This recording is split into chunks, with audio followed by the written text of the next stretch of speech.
afternoon, Mr. Innocent. Good afternoon, sir. How are you? Good, thanks, good, thanks. Okay, it's a pleasure for me today again to meet with you. I know we've been working for a long time together. We've worked in the Ministry of Agriculture.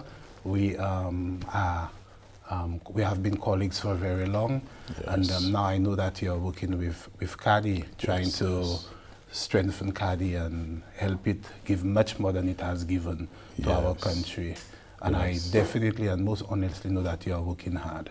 I know from behind the scene. I know that you're working very hard. And today, I know we want to talk about CARDI's Day. Correct, yes. Yeah. So I don't know if you want to introduce. Well, the CARDI, the Caribbean Agricultural Research and Development Institute, CARDI was established in 1974, which is actually 50 years ago, in Georgetown, Guyana, where the then Ministers of Agriculture and of CARICOM decided to establish this institute. It had two main mandates. The major mandate, or the primary mandate, was agricultural research, or agriculture and food systems research, because now we're looking at not just the raw material production, now we're looking at agro-processing, we're looking at other parts of the food system. And we're also looking at the second mandate, which is rural development. And so, as you know, CARDI has been doing a lot of work in these two areas. And today is the 4th of December, but the 5th of December is CARDI Day, because on the 5th of December, 1974, in Georgetown, Guyana, CARDI was established, the Caribbean Agricultural Research and Development Institute. Since then, we've been trying to do a lot of things to secure CARICOM food security and also national food security wherever we're based. CARDI is currently in 14 countries, 1-4, and we're doing lots of work. We're doing work with the youth, work with the root crops, which is one of your specialty areas.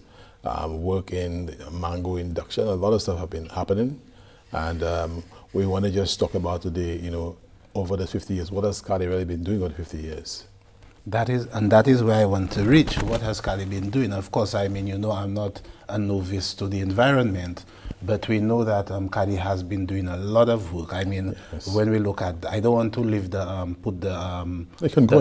they say, the cat out of the bag, but I mean, CARDI has done a lot of work. Yes, for example, one example I'll give is, for example, implementation of projects. I want you to, expound on us a little on what they have been doing, implementation of projects, food and root crop production, experiments, research, and extension, which is the extension of information and agricultural development and research to the farming community and to the country at large. So let us know what they're actually doing now. Okay.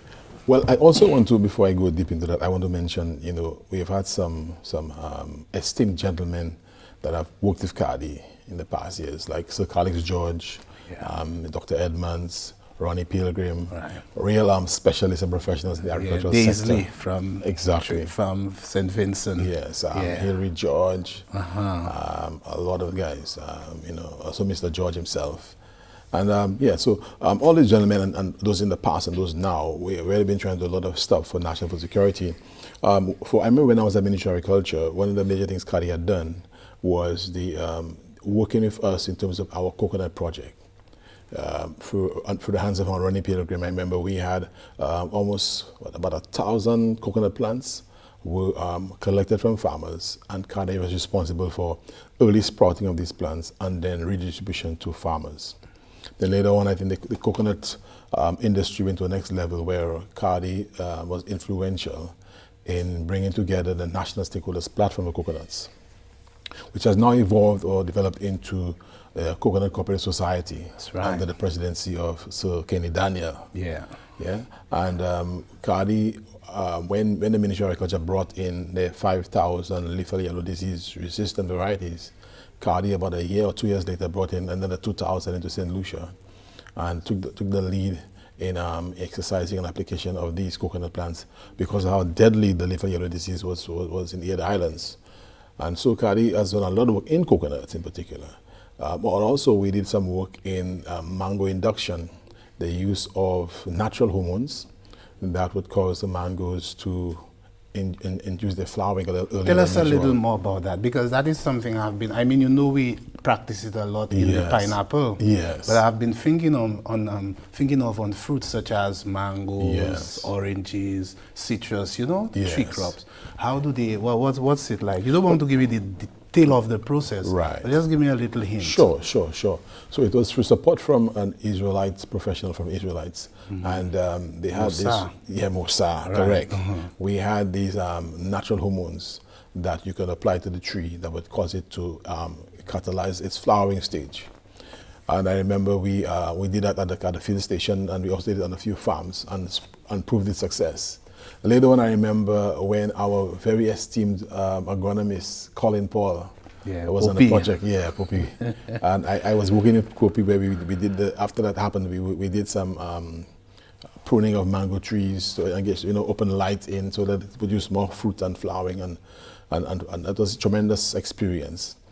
But CARDI also, we have done a lot of work in cassava germplasm expansion, sweet potato germplasm expansion, yam germplasm expansion, and also dashing. In fact, CARDI we actually introduced 2 new varieties of dashing that are both tolerant or resistant to drought. Now, this is very critical for the climate change factors happening to us. That because of climate change, you have a lot of sometimes drought and stuff. Without cutting you short, and it also thrives in wet conditions, eh? Yes. Okay. But the drought would not affect it that much. That's It's right, tolerant to drought, which is tremendous as a climate change technology. Yeah. Yeah. And then we were doing some work with the World Vegetable Center, who is headquartered in Taiwan. So that big, so that tall dashing variety we see everywhere in millet now. You know the name or something? I don't know how they call it. I think they call it the Fifi dashing CARDI. Yeah, they call it dashing CARDI. There was a red one also that came up also. That's right. But we did work on the sweet potato. A lot of characterization of sweet potato was done in CARDI office in Antigua, in St. Lucia, Vera. A lot of that was done because there were so much different types of sweet potato varieties and they were crossbreeding each other. And that work continues because now World University Studies of Canada, WUSC, and ICA are now collaborating with CARDI to try to now do a major sweet potato project to upscale the availability of sweet potato seedlings for farmers. And that is about to unfold now. Right now, CARDI, St. Lucia, we have about 9 different varieties. But there's one interesting variety that we've been trying to get. Some agronomists say it's not real, and some say it's real. But there's documentation to prove that it's real from the Bahamas. The Gladstone Agricultural College did some work on sweet potatoes, and they identified what is called the 6-week sweet potatoes. And of course, for CARDI, it's a very important type of sweet potato because if any hurricane or disaster happens, you need a quick supply of food, especially carbohydrates. And you know how St. Lucians and Caribbean people like carbohydrates. So we have been trying to identify it. I just got 2 new types from farmers. I'm trying it on the field right now to see how it will perform. Because most of what they've said has not been it because they went into 8 weeks, 3 months, and then started to tuberize and put up tubes. So I have 2 new ones now. I'm trying to see what's going to happen with them. A farmer gave me to see if we can get it. It'll be a tremendous victory for us. Yeah. As you mentioned the 6 weeks Sweet potato. Sweet potato, you know, it's very important to our country, especially we live in the belt, the hurricane belts, you understand? Right. And therefore, root crops are very helpful in that time. Although they have the disadvantage where a landslide can take some away. Right. But the wind won't destroy them like plantain or bananas or fruit crops and all of these things. I want to tell you that the 6 weeks variety of potato you spoke about, it's real. It has existed here. Yes. But the problem is we don't have a place where we could conserve our genetic resources for food and agriculture. Right. The only institution that does that here in St. Lucia is CARDI and the Union Propagation Station. Right. You understand? Right. So we're working on that thrust to see if we could identify it and then conserve it, as you rightly said, because it will be an important resource for post-disaster. And also we've done a lot of works, we've done work with youth in agriculture. We recently had a workshop in St. Lucia where we brought positive different islands into St. Lucia. We're looking at developing an action plan that would be developed by the youth themselves. They'll be there and part of it. And we invited a lot of youth. We invited the SLAFI, the St. Lucia Agricultural Forum for Youth, and we delved into what will be the way forward for youth in agriculture. We got some very interesting insights. Yeah, I think I have a great interest in that too. I know that when Yes. you understand the agricultural industry, the importance of agriculture Right. to the development of our country, to the well-being of our people, you Yes. see how important it is to prepare people to deal with that kind of Correct. industry and manage it efficiently. Correctly, and Yeah. remember... Although, okay, go ahead. No, go ahead. Yeah. Although I didn't want to think, because I know we have just a short time, but in order to bring it to a moment where we can deal with the most important things first, Right. I want to ask you, as CARDI's anniversary is coming up, tell us a little about that. Okay, so because it's our 50 years, our Jubilee, the plan is that from December 5th this year till December 5th, 2025, we'll have a year of activities regionally. So a lot of stuff will be At CARDI, happening. that is? CARDI will All be- CARDI field stations? Right. Okay. There'll be regional activities going on. There'll also be inter-island activities going on.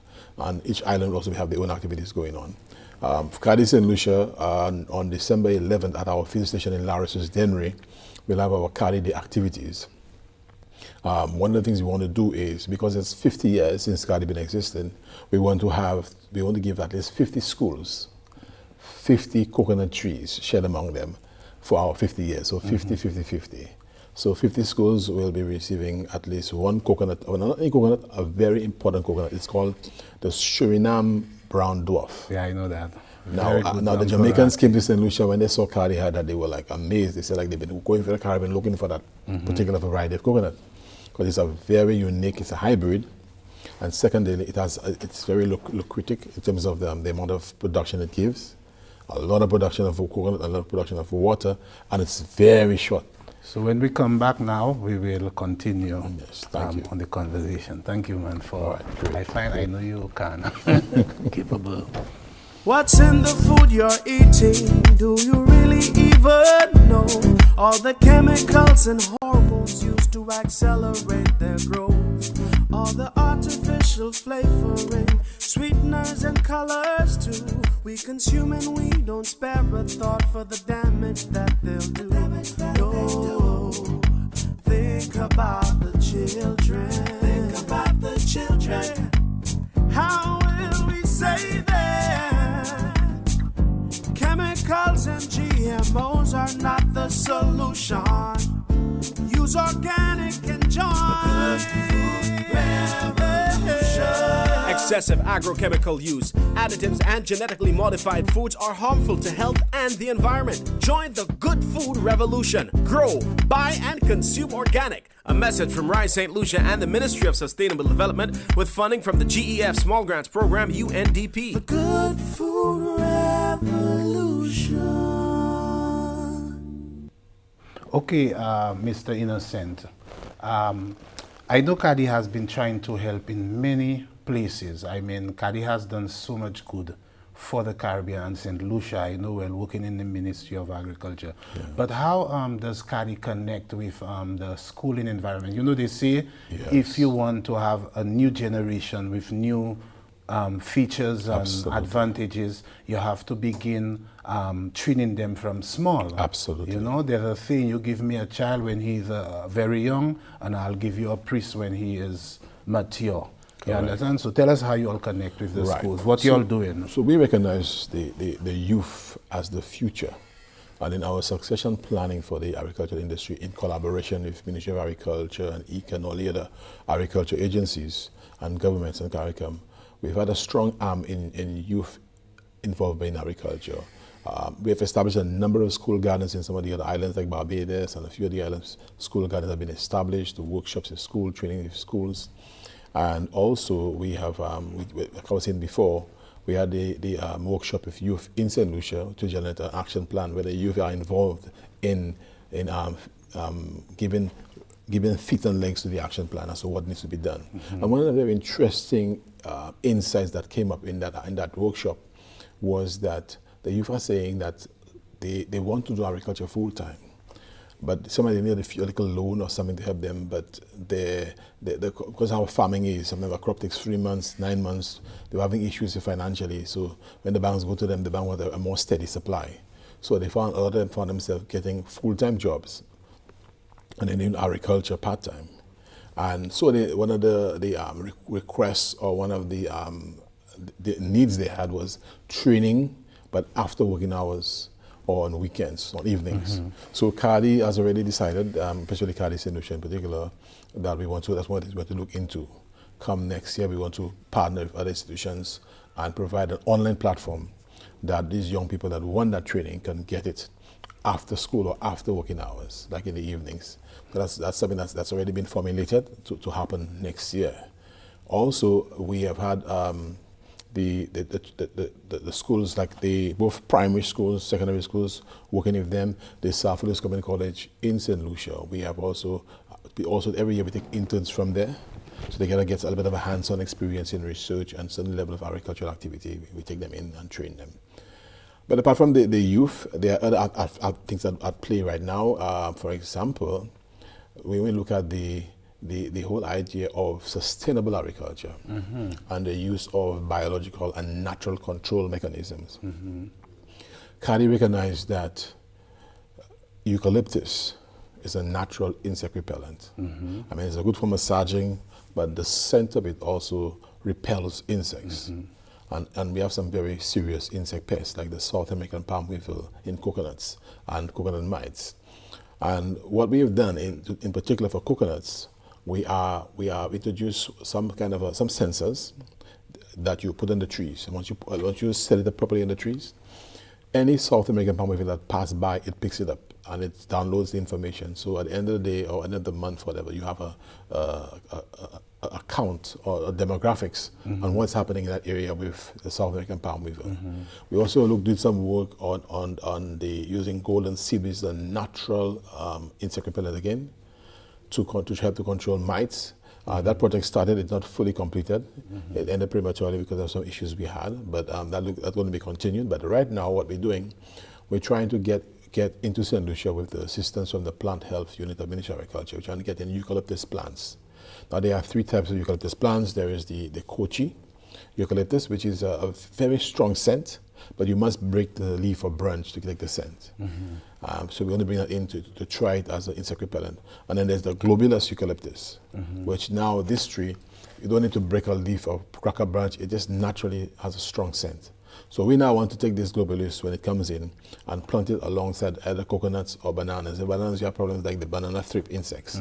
And in coconuts you have the South American palm weevil, you have the mites. So the plan is now, when these do reach in St. Lucia, is to plant them alongside some of our very important crops and see how well they repel our more crucial insect pests. We also want to do some work on the silver dollar or cinaro eucalyptus plants, which is kind of more ornamental, but it still has insect repelling properties.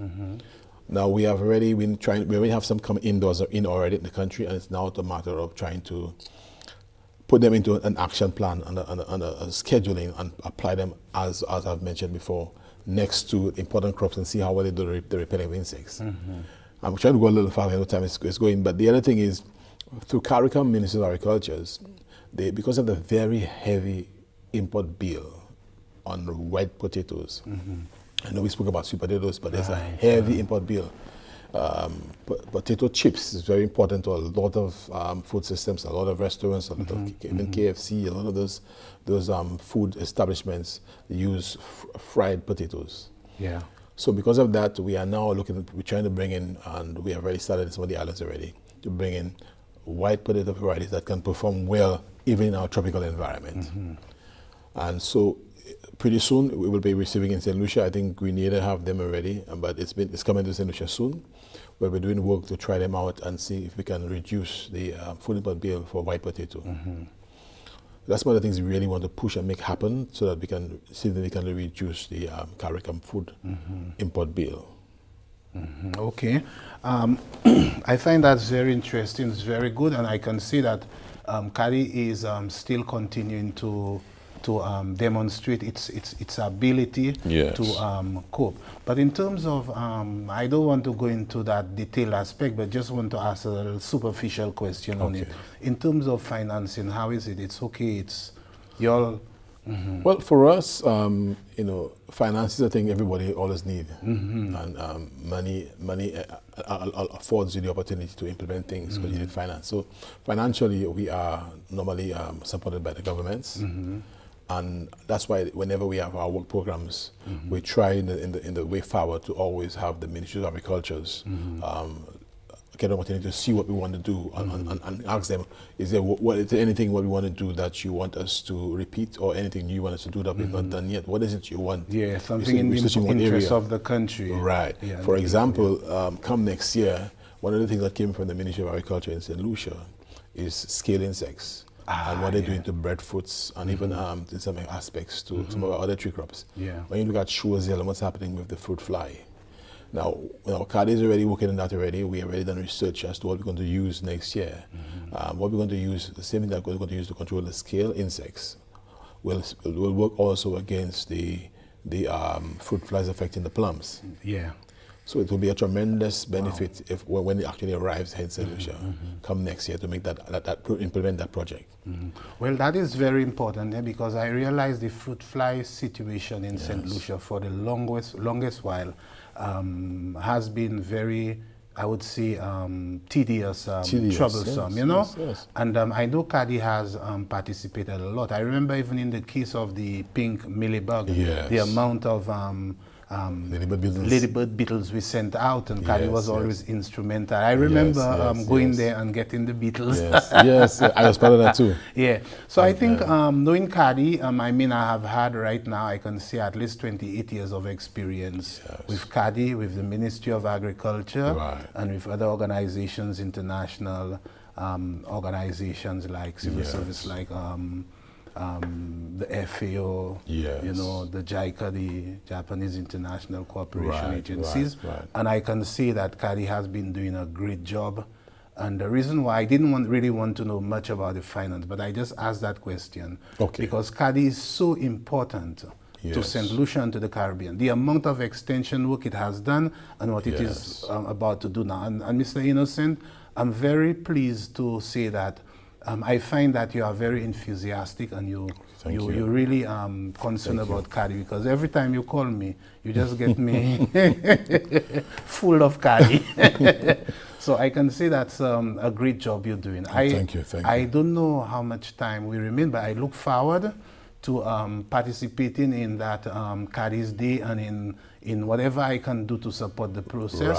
And I will also advocate on behalf of CARDI anywhere I go, because really, personally, I find a personal interest, a personal desire or love towards CARDI. Thank you. You understand? Yes. Yeah. And as you mentioned, and you know, I've had discussions with you about that as an agronomist, the whole yam production in St. Lucia. Oh, pause there, my brother. Pause there. You see that yam thing? That is something that touches my heart very deep.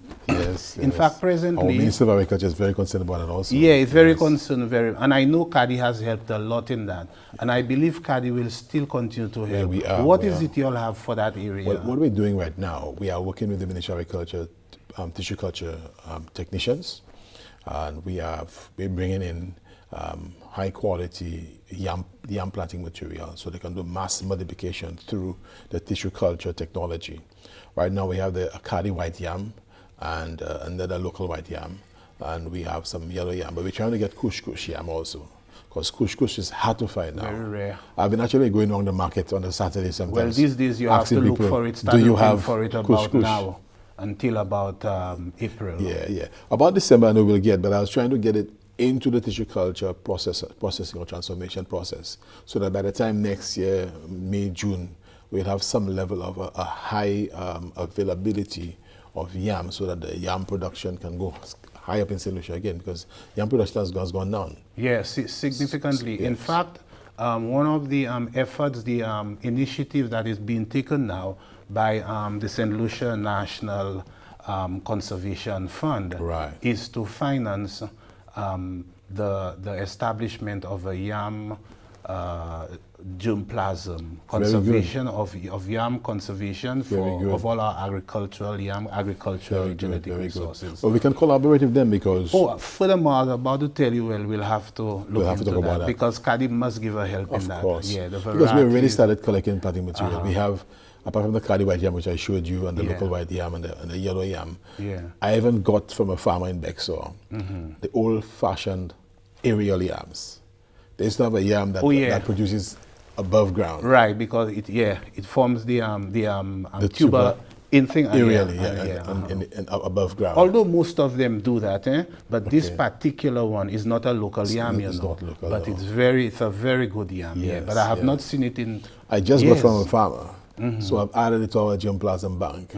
But what I find difficult is I'm trying to get farmers to provide the kush.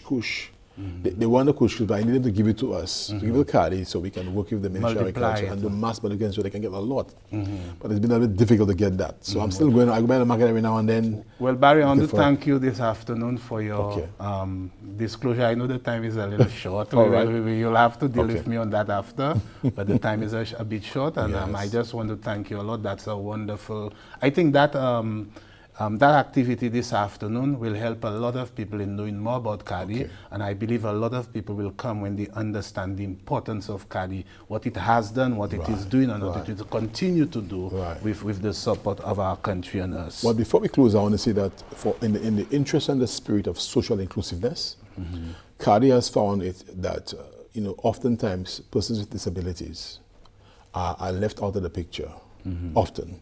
So CARDI now is in the research strategies and thrusts. We are now looking at developing technologies for persons that are in wheelchairs.